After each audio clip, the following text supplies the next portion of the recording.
Hi అండి, ఇవాళ పీతల ఇగురు కూర వండుతున్నానండి. ముందుగా పీతలు శుభ్రం చేసుకోవాలండి.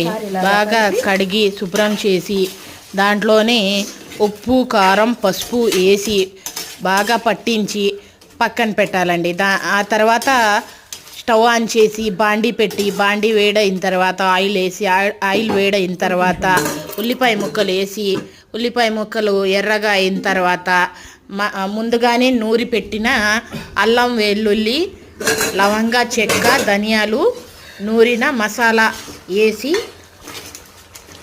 కొంచెం ఫ్రై చేసుకొని ఆ తర్వాత ముందుగానే ఉప్పు, కారం పట్టించి పెట్టిన పీతలు వేసి కొంచెం వాటర్ వేసి ఇంకో 10 నిమిషాలు మగ్గనివ్వాలండి.